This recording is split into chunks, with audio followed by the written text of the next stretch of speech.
Allah terima sedekah kita, Allah terima puasa kita, Allah terima baca Quran kita, Allah terima semua amal kebaikan kita. Amin, amin ya rabbal alamin. Jamaah, insya Allah yang akan menyampaikan kajian pada pagi hari ini adalah Ustadz Oman Suratman. Beliau akan menyampaikan hal tentang sunnah-sunnah yang terlupakan. Karena kita sudah melalui pertengahan, nanti beliau akan mengingatkan sunnah-sunnah apa yang terlupakan di 10 hari terakhir dan juga nanti di bulan Syawal. Mudah-mudahan ini menjadi pengingat untuk kita semuanya untuk semakin meningkatkan kualitas amal soleh kita semuanya. Ya mas sekalian, insya Allah pagi hari ini kita ada kegiatan sanlat anak-anak, pesantren kilat anak-anak. Dari mulai jam 8 sampai dengan berbuka dan juga ada santunannya. Mudah-mudahan ini menjadi ikhtiar kita untuk sama-sama membina anak-anak kita menjadi ahli masjid, menjadi ahli Quran. Dan nanti mohon maaf, jadi karena ini hari libur dan hari Jumat nanti akan banyak ini kapasitas masjid ini untuk sholat Jumatnya. Ditambah ada anak-anak sekitar 60 sampai 80 orang, jadi mudah-mudahan kita bisa menertibkan gitu ya. Jadi akan kita sama-sama untuk menjaganya. Untuk besok insya Allah kuliah subuh akan disampaikan oleh Dr. Kolonel Kemal Syah MAG. Mudah-mudahan beliau bisa hadir. Lalu saya juga mengucapkan terima kasih kepada para jamaah yang telah berinfak untuk kegiatan yang ada di masjid ini, baik untuk kegiatan Ramadan, yang berinfak untuk renovasi, yang berinfak untuk baksos. Semoga ini menjadi amal soleh kita semuanya. Sebelum kajian dimulai, ini ada yang ingin menyampaikan infak untuk baksos dari PCC, Patria Cycling Club. Goes. Oh belum datang Pak Slamet. Saya pikir sama Pak Slamet. Pak Nanang belum datang katanya Pak Nanang. Tapi insya Allah amalnya sudah dicatat dan uangnya sudah disediakan. Ya, nanti bisa diserahkan Pak. Terima kasih. Mudah-mudahan goesnya menjadi goes ibadah. Jadi silaturahmi memamurkan masjid. Ya semoga ini menjadi amal soleh teman-teman PCC untuk sama-sama berkontribusi di masjid ini. Karena waktu, silakan Ustadz Oman untuk menyampaikan kajiannya. Assalamualaikum warahmatullahi wabarakatuh.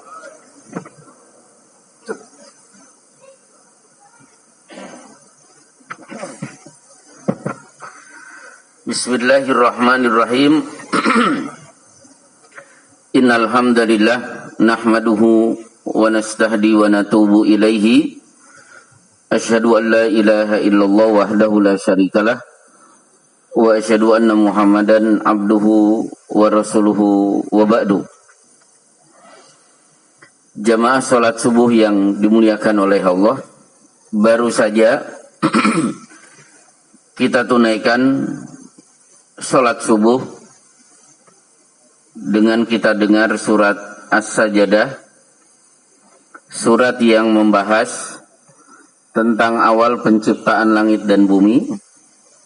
Setelah itu ayat membahas tentang penciptaan manusia. Baru kemudian manusia akan mati.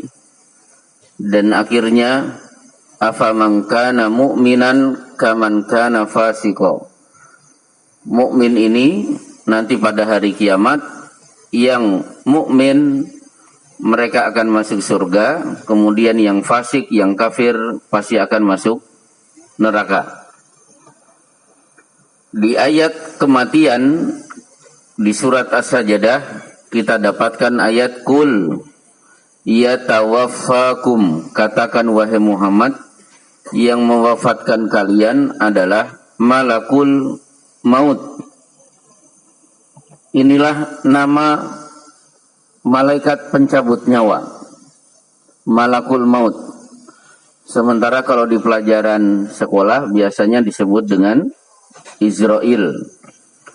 Saya cari di kitab-kitab hadis tidak ketemu Israel, tapi begitu surat As-Sajdah ternyata nama malaikat pencabut nyawa adalah malakul maut. Kira-kira malaikat pencabut nyawa itu Satu atau banyak, Pak? Satu atau banyak? Yang menjawab banyak ketemu di mana? Jadi tanggung jawab. Untuk bisa menjawab, kita lihat wan nazi'ati gharqa. Demi malaikat-malaikat yang mencabut nyawa dengan kasar. Wan nasyitati nashta. Demi malaikat-malaikat yang mencabut nyawa dengan lemah lembut. Berarti malaikat pencabut nyawa banyak. Menteri koordinatornya adalah malakul maut. Kemudian tadi kita menunaikan sujud tilawah, maka Rasulullah SAW menyampaikan kepada kita, setiap ada kaum muslimin menunaikan sujud tilawah, pada saat yang sama iblis sedang menangis. Dan iblis berkata, ya wailaha umira bani adama bisujudi fasajadu falahum al-jannah. Celaka, anak keturunan Adam diperintahkan untuk sujud. Mereka pun akhirnya bersujud, maka mereka akan mendapatkan surga. Wa umirtu bisujudi fa'abaitu. Sementara aku dulu pernah diperintah untuk sujud, tapi aku menolak. Fali annar, maka aku akan mendapatkan neraka. Berarti hari ini, pagi ini kita sudah sukses membuat iblis menangis. Baik, sekarang kita akan bahas materi yang sudah ditentukan panitia, sunnah-sunnah yang terlupakan seputar Ramadan. 1. Selama ini kita menyebut ibadah yang menyebabkan kita tidak makan, tidak minum dari adzan subuh sampai adzan maghrib dengan istilah puasa. Sementara kaidah ahli sunnah wal jamaah poin ke-7 bagi yang mengaku akidahnya ahli sunnah wal jamaah, di sana ada kaidah yajibu al-iltizam bi alfadhi syar'iyyati wa tajannubu al-alfad al-bid'iyyati li'anna dalalatil alfad wasi'atun. Secara bebas saya terjemahkan, wajib berkomitmen menggunakan istilah syar'i. Jauhi istilah yang di luar syariat. Ibadah yang menyebabkan kita bertakbir diakhiri dengan salam, istilah syar'inya adalah sholat. Gunakan sholat, jangan gunakan yang lain. Berarti tidak perlu kita gunakan sembahyang. Karena hari ini kaum Nasrani berbondong-bondong ke gereja untuk sembahyang. Orang Hindu pergi ke pura juga berniat untuk sembahyang. Kalau kita menggunakan sholat, istilah sholat kita gunakan sembahyang, apa bedanya dengan mereka? Sama dengan siam atau saum. Ini istilah syar'i. Di Quran, ya ayyuhalladzina amanu kutiba alaikumusiyam. Di hadis as-siyamu li. Kenapa kita gunakan siam, tidak puasa? Karena puasa pasti punya makna-makna yang lain selain yang dipahami pada istilah saum atau siam. Kalau Indonesianya puasa, orang Jawa menyebut poso. Maaf, tolong ditambah kalau saya lupa. Orang Kejawen itu punya poso mutih, poso ngebleng. Coba yang dari Jawa Tengah, Jawa Timur, poso ngerawat. Poso apa lagi, Pak? Poso pati geni. Apakah ada orang Kejawen menyebut saya sedang siam ngerawat, siam mutih? Nggak mungkin. Karena siam sudah paten milik kaum muslimin. Tapi puasa atau poso bisa saja digunakan untuk orang-orang selain Islam. Ini yang pertama. Yang kedua, di saat sahur Dua kali Allah berfirman di surat Ali Imran dan surat Al-Waqiah, wal mustaghfirina bil ashar, dan wabil ashari hum yastaghfirun. Pada jam-jam sahur itulah orang-orang beriman banyak-banyak beristighfar. Itulah zikir bapak-bapak menunggu istri menghidangkan makanan sahur, santap sahur. Bacaan kita apa? Istighfar. Sementara TV berniat baik, niatnya bagus, ingin menghibur umat Islam supaya tidak ngantuk, acara sahur fresh, melihat melihat artis sedang menghibur, maka ditayangkan lawakan-lawakan supaya kaum muslimin bisa tertawa. Dengan tertawa menghilangkan rasa kantuk. Sementara dua kali Allah berpesan dalam Al-Quran, wabil ashari hum yastaghfirun. Pada jam-jam sahur mereka banyak beristighfar. Tidak mungkin tertawa dan istighfar bersatu dalam satu momen. Tidak mungkin. Orang beristighfar identik dengan tangisan. Tidak ada orang ketawa kemudian pada saat yang sama mereka akan mengucapkan bacaan-bacaan istighfar. 3.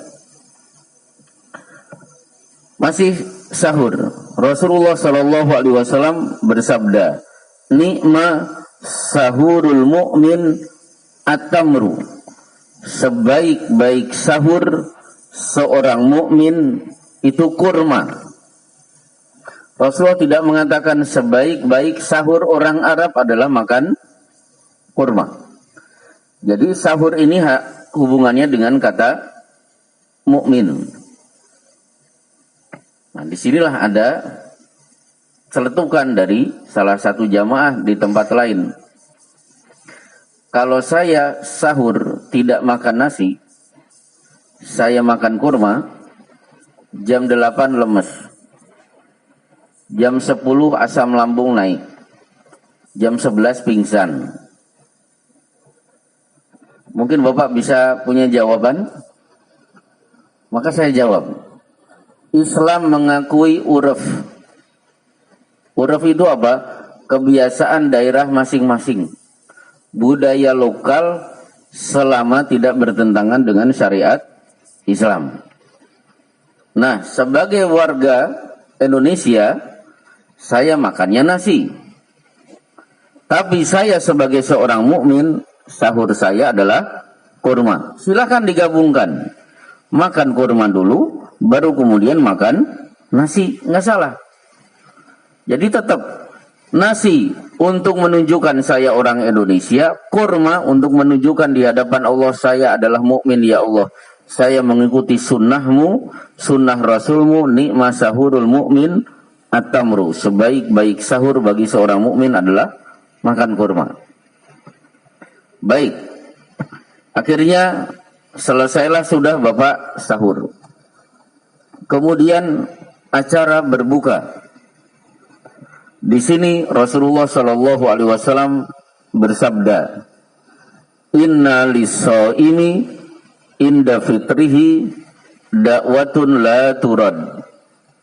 Bagi seorang saum menjelang berbuka, itulah saat doa tidak mungkin akan ditolak. Berarti acara ngabuburit bertentangan dengan hadis ini. Kalau ngabuburit kan jalan-jalan begitu, melihat keramaian supaya memori kita lupa, tahu-tahu sudah adzan maghrib berkumandang.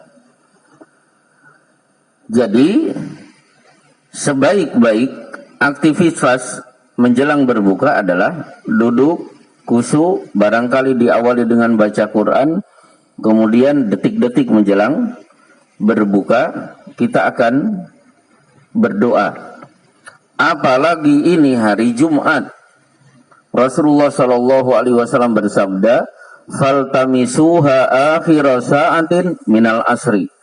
Khusus hari Jumat, manfaatkan waktu sebaik-baiknya akhir-akhir dari waktu asar. Berarti menjelang maghrib, itulah doa mustajab. Berarti hari ini ada dua keistimewaan. Hari Jumat dan saat berbuka. Kemudian ketika berbuka, Rasulullah Shallallahu Alaihi Wasallam juga mengingatkan, idza aftara ahadukum falyuftir ala tamrin. Bila berbuka, mulailah dengan kurma. Fa illam yajid fa alal ma. Nah, baru kemudian air. Jadi ketika adzan berkumandang, bukan minum dulu, tapi kurma dulu. Ketika kurma sudah, baru minum. Kalau kita kan minum dulu baru kurma. Itu terbalik. Meskipun di Cibitung di tempat saya ada yang nyeletuk, yang dari Jawa.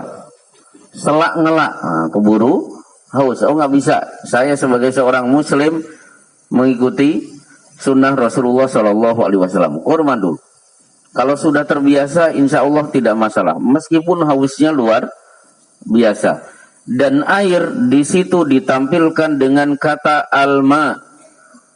Para ulama mengatakan ketika air ditampilkan dengan kata alma, berarti air asli belum tercampur apapun.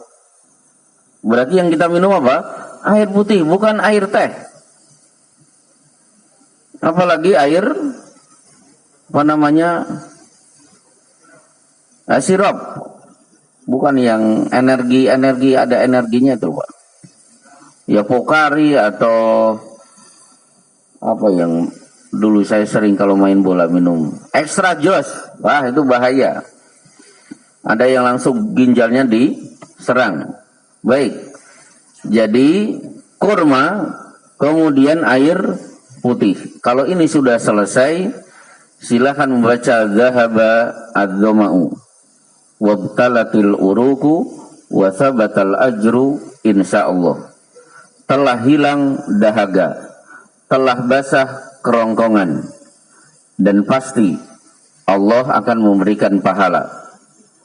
Kalau di sana, jadi begitu adzan berkumandang, zahabat dhama'u wabtalatil uruku wa thabatal ajru insyaallah, baru berbuka. Padahal tenggorokannya belum basah, hausnya belum hilang. Nah, jadi bacaan ini kita baca ketika kurma sudah, air sudah diminum, baru zahabat dhama'u, telah hilang dahaga, wabtalatil uruk, telah basah kerongkongan.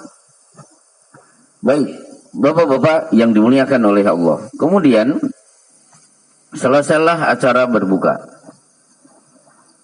Kemudian kita akhirnya melaksanakan sholat tarawih. Kalau sekarang tidak banyak diributkan. Saya masih ingat awal-awal 2000 sering terjadi pertengkaran di masjid gara-gara sholat tarawih. Ini 11 atau 23.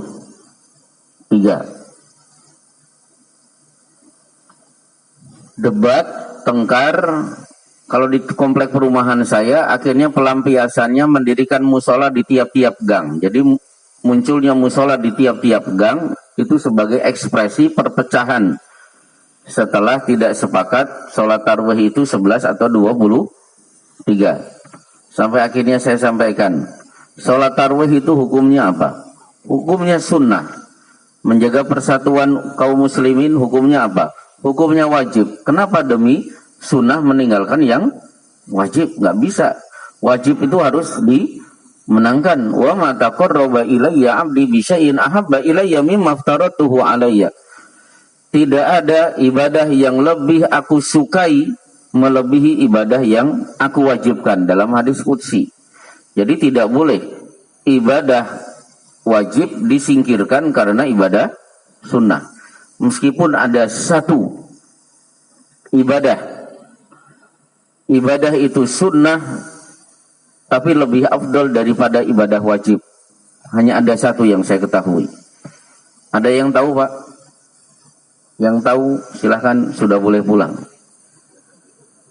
Ibadah sunnah ternyata pahalanya lebih besar daripada ibadah wajib. Saya tanya, mengucapkan salam hukumnya apa? Sunnah. Menjawab salam hukumnya wajib. Mana yang lebih baik? Si A, si B bertemu, si A yang mendahului mengucapkan salam, si B yang menjawab salam. Mana yang lebih afdal? Si A yang mendahului ucapan salam. Wa aulahuma man bada'u bisalam. Yang terbaik di antara kedua orang itu siapa yang mendahului ucapan salamnya. Cuma itu saja. Baik. Berkenaan dengan sholat tarawih, Syekh Shalih Al-Fauzan mengatakan sholat malam itu tidak ada batasan jumlah rakaat. Sholat malam itu tidak ada batasan jumlah rakaat. Dalilnya sholatul laili masna masna. Sholat malam itu kerjakan 2 rakaat salam, berdiri lagi 2 rakaat salam, terus 2 rakaat salam, 2 rakaat salam. Fa idza khifta subha, kalau kalian sudah khawatir sebentar lagi datang waktu subuh, fal yusalli wahidatan tutiru lahu ma qad shalla. Putuskan segera salat witir 1 rakaat untuk menutup salat yang 2 rakaat tadi. Berarti 2 rakaat salam, 2 rakaat salam tidak usah dihitung. Kapan witir? Witir akan saya tunaikan kalau waktu menjelang waktu subuh. Ini dalil. Salat malam itu tidak ada jumlah batasan. Maka Imam Malik itu salat malamnya sampai 41 rakaat. Kebiasaan Imam Malik, guru dari Imam Syafi'i. Yang 11 dalilnya ada. Maka Rasulullah sallallahu alaihi wasallam yazidu fi Ramadhan wala fi ghairihi ala 11 rakaatan. Rasulullah salat malam mau Ramadan atau di luar Ramadan tidak lebih dari 11 rakaat. Sementara Umar bin Khattab ketika menjadi khalifah mengangkat Ubay bin Ka'ab untuk menjadi imam salat tarawih dengan 23 rakaat. Disinilah kita harus ingat dengan sabda Rasulullah, alaikum bisunnati wa sunnatil khulafa'ir rasyidin. Ikuti sunnahku dan sunnah khulafa'u rasyidin. Yang 11 berarti mengikuti sunnah Rasul, yang 23 mengikuti sunnah khulafa'ur rasyidin. Tidak perlu dibentur dengan pertanyaan, bagusan mana Rasulullah dengan khulafa'ur rasyidin. Para sahabat tidak pernah menanyakan seperti itu. Mau yang mengikuti sunnah Rasul boleh, mengikuti sunnah khulafa'ur rasyidin silahkan. Ibnu Taimiyah menyimpulkan, kapan kita memilih 11, kapan memilih 23. Kalau 23, lihat Umar bin Khattab meminta Ubay bin Ka'ab ambil rakaat yang banyak, 23, tapi suratnya pendek. Yang 11, coba kita lihat di hadis, fala tas'al an husnihinna wa tulihin. Jangan tanya betapa panjangnya dan bagusnya salat Rasulullah. Oh, berarti yang 11 dianjurkan suratnya panjang-panjang. Nah, akhirnya di masjid-masjid rakaatnya sedikit, suratnya pendek. Itu kan menggabungkan dua yang mudah. Di tempat saya, itu saya diminta untuk menjadi imam 11 rakaat. Setiap rakaat cukup 3 ayat saja. Jadi kultum dan sholat tarawih dan 8/4 sudah selesai. Ya, saya terima, nggak masalah. Karena situasi Bekasi, Jakarta, para pekerja sudah capek, sementara ketika pulang sudah disambut dengan kemacetan. Khusus Jabotabek, rakaatnya sedikit, ayat-ayatnya juga pendek. Baik, kemudian akhirnya nanti bapak-bapak akan mudik. Tidak menutup kemungkinan bapak-bapak mudik. Saya tersentil dengan ada tausiah dari seorang ustadz, mudik lebaran itu bid'ah karena Rasulullah tidak pernah mudik. Nah, akhirnya saya tertarik untuk membahas fikih safar. Jawabannya begini. Mekah masih dikuasai Abu Jahal, Abu Lahab, Abu Sufyan, Amr bin As, Khalid bin Walid, Ikrimah bin Abu Jahal. Kalau Rasulullah mudik lebaran berarti beliau nyetor nyawa. Sementara Al-Baqarah 183 kutiba alaikumusiyam 184-nya berbunyi faman kana minkum maridun aw ala safarin. Siapa di antara kalian di bulan Ramadan sakit atau sedang safar. Berarti Allah tahu banyak kaum muslimin di bulan Ramadan yang menunaikan safar. Safarnya pun pakai tanwin. Berarti nakiroh, safar apapun termasuk safar mudik. Maka silakan Bapak-bapak, kalau saya mudik membahagiakan orang tua itu bagian dari birrul walidain. Nah, mengenai mudik. 1. Mudik sunnah para nabi dan rasul. Tidak ada nabi kecuali hidupnya dipenuhi dengan safar. Maaf, bukan mudik ya. Safar adalah sunnah para nabi dan rasul. Tidak ada nabi dan rasul kecuali hidupnya dipenuhi dengan safar. Nabi Ismail lahir di Palestina. Baru lahir sudah dibawa ibunya, diantar Ibrahim ke Mekah. Yusuf kecil-kecil dibuang ke sumur dari negeri Madian. Madian bagian dari Palestina.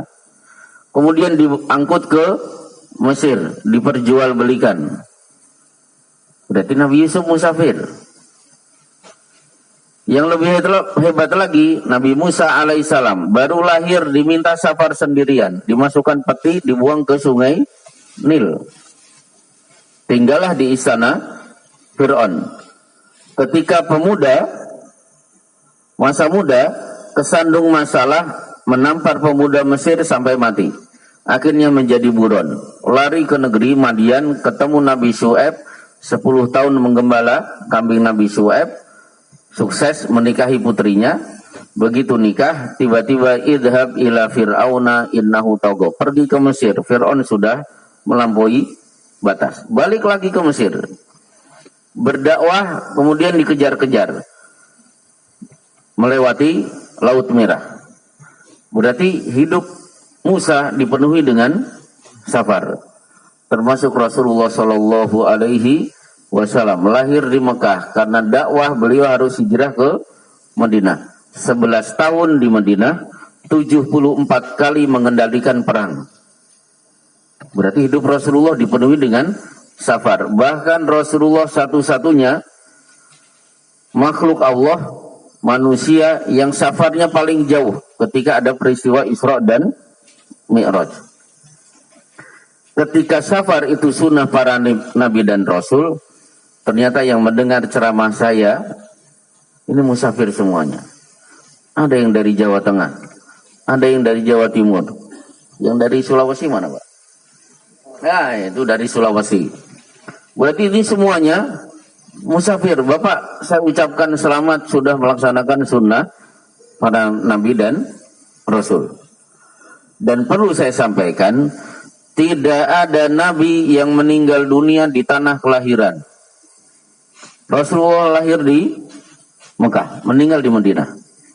Musa lahir di Mesir, meninggal dunia di Palestina. Ismail lahir di Palestina, meninggal dunia di Mekah. Yusuf lahir di Palestina, meninggal dunia di Mesir. Bapak yang dari Sulawesi, lahir di Sulawesi, meninggal dunia di mana? Maka ada lagu di Indonesia, Indonesia tanah air beta. Ujung-ujungnya apa? Tempat menutup mata. Berarti lagu itu mengajak kita jangan mati jauh-jauh, Indonesia saja. Sementara di Sahih Bukhari, di Kitabul Janazah, babu man ahabba an yudfana bil ardil muqaddasah, bab anjuran bercita-cita mati dan dikubur di tanah suci. Nah, nggak masalah, Bapak lahir di sini, meninggal dunia di tanah suci, dikubur di Baki setelah disolatkan 3 juta kaum muslimin. Akhirnya bapak-bapak pergi bersafar. Waktu safar yang terbaik ada 3 keterangan. 1, alaikum bidul jahfa innal arda tutwa bil lail. Adakan perjalanan jauh di malam hari. Karena di malam hari bumi dikerutkan. Jadi jarak lebih pendek kalau ditempuh di malam hari.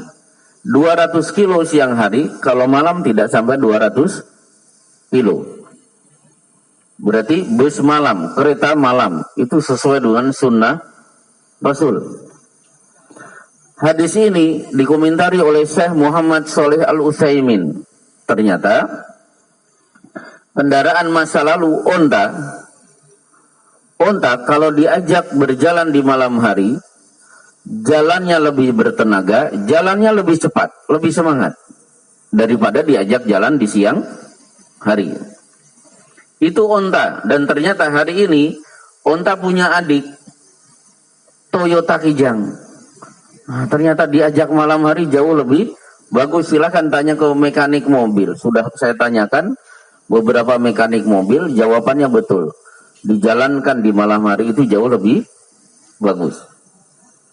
2, Allahumma barik li ummati fi bukuriha. Ya Allah, berkahi umatku yang bepergian jauh di waktu bukur. Bukur itu ba'da matahari terbit, berarti pagi-pagi. Jadi yang berangkat pagi-pagi itu bagus.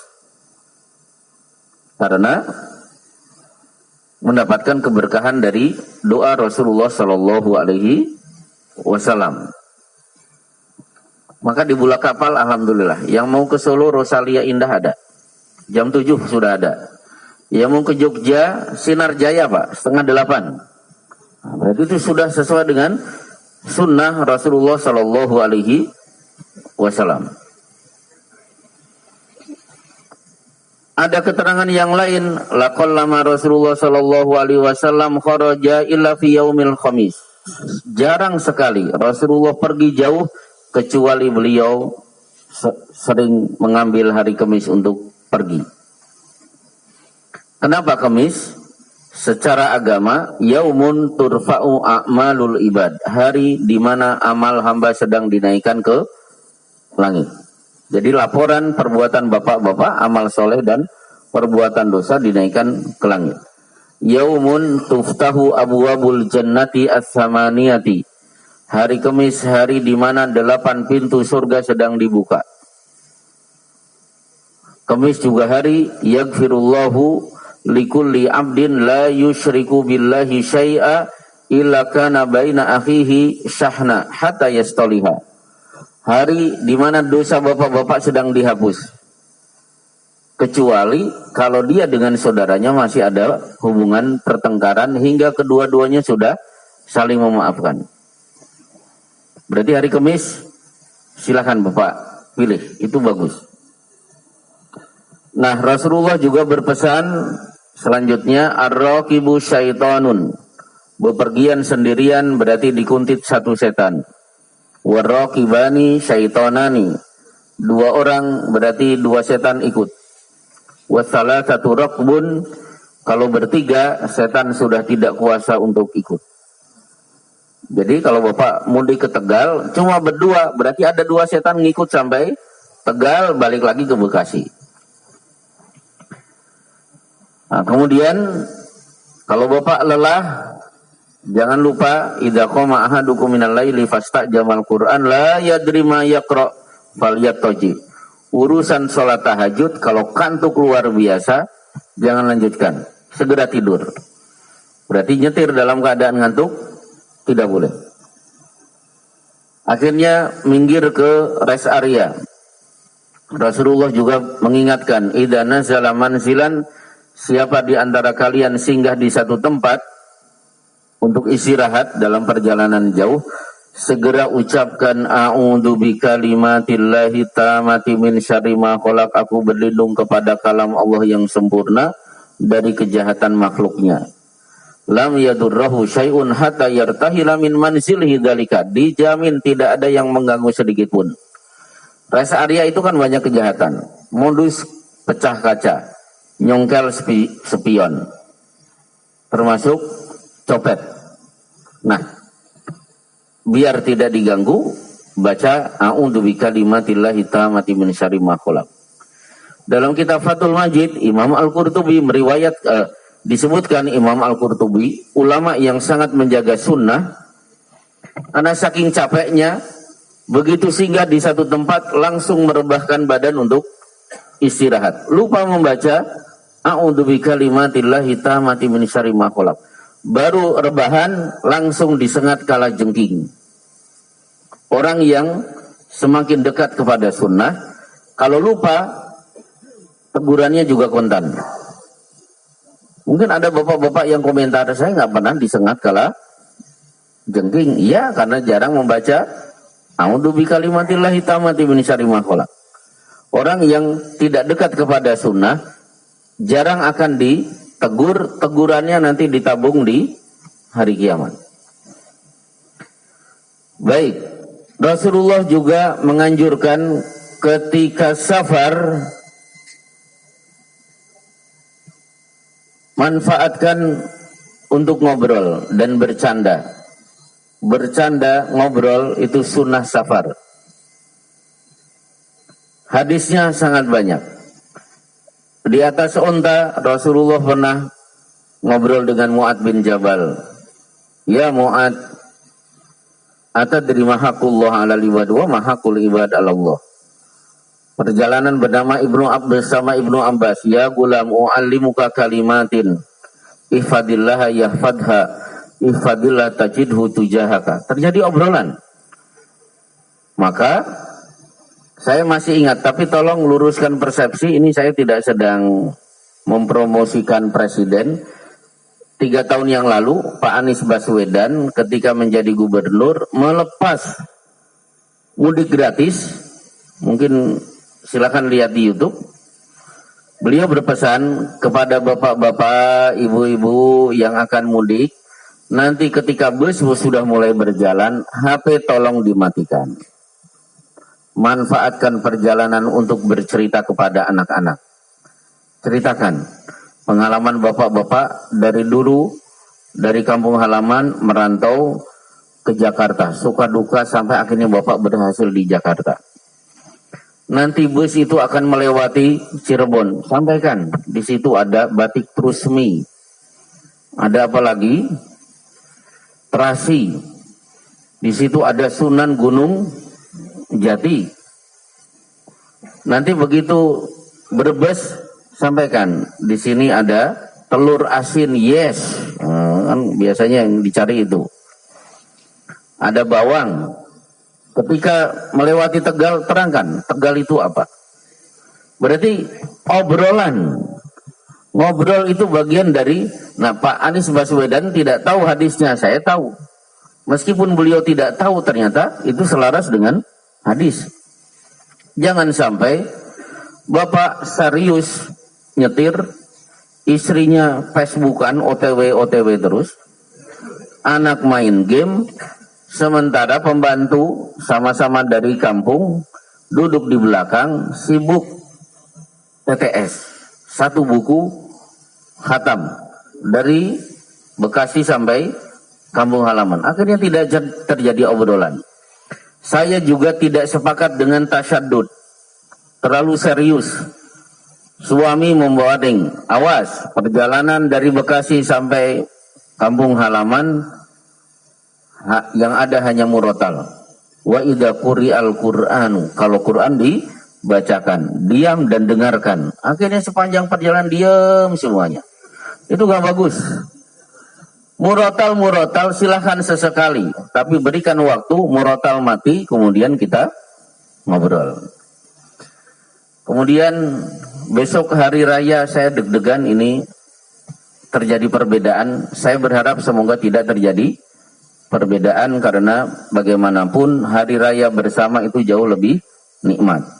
Berkenaan dengan hari raya, karena Rasulullah Shallallahu Alaihi Wasallam la yusalli say'an qabla al-id.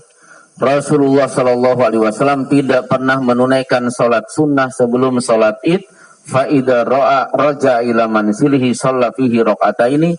Begitu pulang baru di rumah salat 2 rakaat. Jadi ini sunnah terlupakan.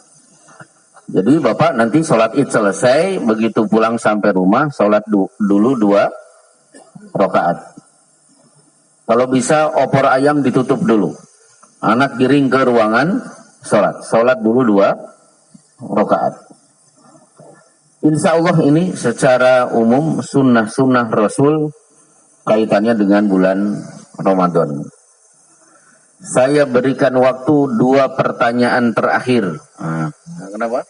Oh, itikaf. Kalau itikaf yang jelas Ibnul Qayyim Al-Jauziyah dalam kitab Zadul Ma'ad fi Hadi Khairil Ibad 9 kali Rasulullah bertemu Ramadan, hanya sekali beliau tidak itikaf karena harus pergi ke Mekah berperang menaklukkan kota Mekah. Di akhir hidup Rasulullah beliau itikaf tidak 10 hari tapi 20 hari. Padahal beliau sibuk. Kepala negara, seorang Rasul, panglima perang, mengendalikan 74 kali perang dalam waktu 11 tahun. Istri beliau juga 9. Sementara bapak-bapak ketua RT bukan. Istri juga cuma 1, belum pernah itikaf. Itu kan kasihan. Sebagaimana kasihannya kemarin saya khutbah Jumat, saya menyampaikan penutup. Surga itu arduhas samawati wal ar, luasnya seluas langit dan bumi. Begitu luasnya surga, sayang kalau kita tidak ada di dalamnya. Nah, sama dengan begitu luangnya kita ternyata tidak pernah ikut itikaf. Boleh Bapak mengatakan, siang kan saya masih kerja, nggak masalah. Rasulullah bersabda, saddidu wa qaribu wa abashiru. Tunaikan perintah 100% full.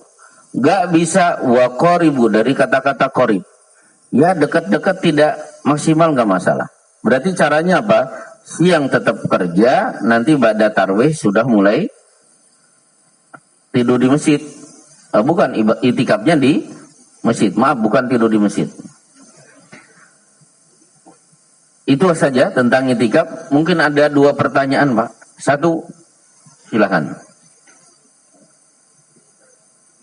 Waalaikumsalam warahmatullahi wabarakatuh. Baik, Masya Allah. Belum pernah saya dapat pertanyaan di tempat lain. Apa bedanya siam dan saum?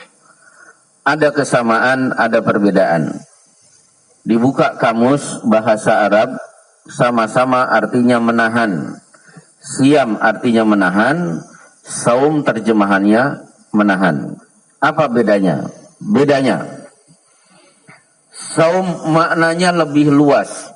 Aktivitas apapun yang menyebabkan Bapak menahan diri itu disebut saum. Menahan diri tidak ngantuk, tidak tidur. Menahan diri tidak keluar kentut. Menahan diri tidak marah. Menahan diri tetap terus lari tidak berhenti sampai finish. Bahasa Arabnya saum. Mana dalilnya? Surat Maryam. Maryam dipesan nanti kalau sudah melahirkan fakuli washrobi, makan dan minum. Kemudian apa? Inni nadartu lirrahmani sauma. Aku bernadar kepada Allah yang Maha Rahman untuk saum.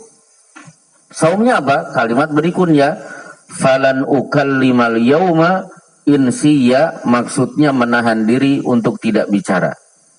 Berarti mulut tertutup, menahan diri untuk tidak bicara. Itu disebut saum.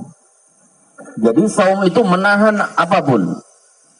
Betul, akhirnya orang-orang Yahudi datang, makana abuki imra'asa wa makanat umuki bagia. Maryam, bapakmu bukan penjahat, ibumu bukan pelacur. Kok punya anak tanpa suami? Maryam kan sudah bernadar untuk saum, diam.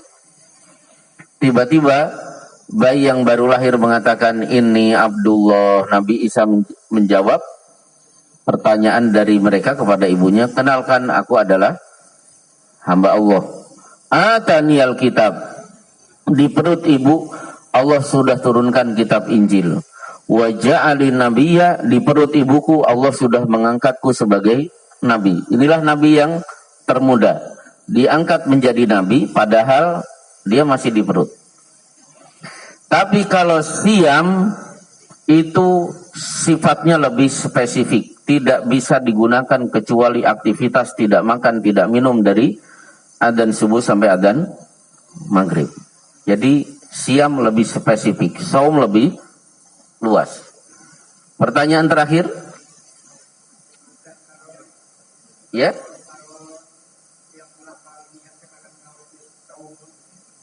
Oh ya, ya gak masalah. Saum itu bisa digunakan untuk ibadah puasa itu, ya gak masalah. Oh bukan, jadi gini, saum itu penggunaannya lebih luas. Saya menahan diri tidak ngomong, saya menahan diri untuk tidak kentut, saya menahan diri untuk tidak tidur. Nah, apapun sifatnya menahan bisa menggunakan kata saum. Berarti puasa bisa menggunakan saum. Tapi siam khusus itu saja, jangan digunakan untuk istilah lain. Jadi nawaitu sauma ghadin, tidak salah meskipun seandainya menggunakan nawaitu siyama ghadin, itu lebih spesifik, lebih pas. Barangkali yang menyusun itu begini, berarti saya menahan diri tidak makan, menahan diri tidak hubungan badan suami istri, menahan diri tidak akan marah-marah, menahan diri untuk tidak ini dan itu. Mungkin begitu, Pak. Wallahu alam bisawab. Selamat mudik kepada yang mau mudik, ikuti sunnah Rasulullah Shallallahu Alaihi Wasallam. Wah, jauh-jauh dari Bone ini, ya kenapa, Pak?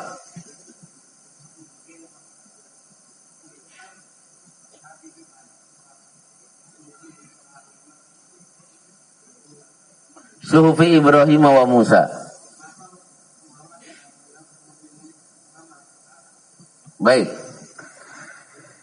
Jadi kitab yang wajib kita percayai sebenarnya ada 6. Zabur, Taurat, Injil, Quran. Tambahannya Suhuf Ibrahim dan Suhuf Musa.